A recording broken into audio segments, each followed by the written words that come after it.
عید کی نماز چونکہ سال بعد پڑھتے ہیں تو عموماً لوگ عید کی نماز کا طریقہ بھول جاتے ہیں،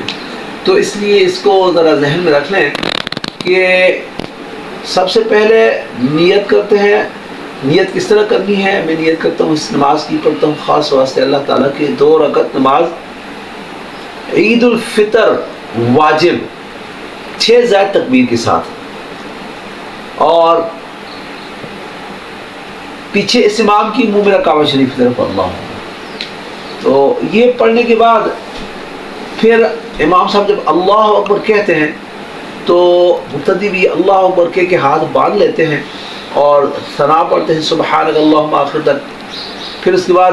امام صاحب جو ہے تو سورہ فاتحہ شروع کرنے سے پہلے 3 تکبیرات زائد پڑھتے ہیں۔ پہلی دفعہ امام صاحب کہتے ہیں اللہ اکبر، ہاتھ اٹھاتے ہیں تو ہاتھ اٹھانا ہے مقتدی نے بھی، پھر چھوڑ دینا ہے، پھر مقتدی بھی اللہ اکبر کہیں گے اور دوبارہ پھر اللہ اکبر کہتے ہیں امام صاحب، مقتدی بھی اللہ اکبر کہے گا، ہاتھ نیچے چھوڑ دیں گے، پھر تیسری دفعہ پھر اللہ اکبر کہیں گے امام صاحب اور مقتدی بھی اللہ اکبر کہہ کے ہاتھ باندھ لیں گے پھر، اور امام صاحب بسم اللہ پڑھنے کے بعد الحمد شریف پڑھیں گے، کوئی سورت پڑھیں گے، پھر رکوع میں جاتے ہیں۔ رکوع میں جانے کے بعد کھڑے ہو کے قوما کرتے ہیں، پھر 2 سجدے کرتے ہیں جیسے عام نماز روٹین میں پڑھی جاتی ہے، تو 2 سجدے کرنے کے بعد کھڑے ہو جاتے ہیں امام صاحب۔ اب اس کے بعد جب کھڑے ہوتے ہیں تو پھر امام صاحب الحمد شریف پڑھ کے بسم اللہ پڑھ کے الحمد شریف پڑھ کے سورت پڑھتے ہیں، پھر رکوع میں جانے سے پہلے پھر 3 تکبیرات پڑھتے ہیں۔ پہلی تکبیر جب امام صاحب کہتے ہیں اللہ اکبر، امام صاحب بھی اور مقتدی بھی دونوں ہاتھ اٹھاتے ہیں، اٹھانے کے بعد چھوڑ دیتے ہیں، پھر اللہ اکبر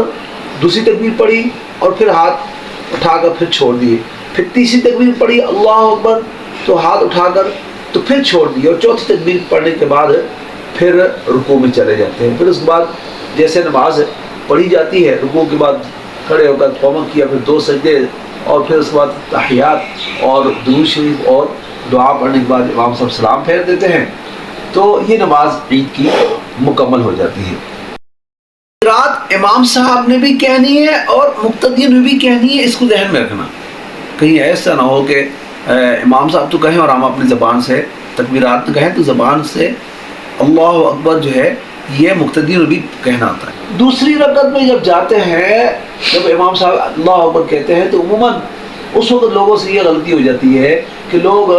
وہ ذہن میں بات نہیں رہتی تو رکوع میں چلے جاتے ہیں، تو اس کی طرح اس کو ذہن میں رکھنا چاہیے کہ بھئی میں عید کی نماز پڑھ رہا ہوں اور میں نے ابھی 3 تکبیرات زائد پڑھنی ہے، اس کو ذہن میں رکھنا چاہیے۔ اور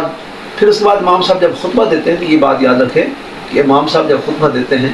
تو خطبہ سننا جو ہے نا جی، وہ کیا ہے، وہ واجب ہے۔ خطبہ پڑھنا سنت ہے لیکن اس کا سننا واجب ہے، اس لیے اس کو غور و خوض کے ساتھ سننا چاہیے۔ اور اس کے بعد پھر جب امام صاحب دعا وغیرہ کراتے ہیں، دعا وغیرہ کرا کے پھر بندہ اپنے گھروں کو آ جاتا ہے۔ تو یہ ہے طریقہ عید کی نماز، اس کو ذہن میں رکھنا چاہیے۔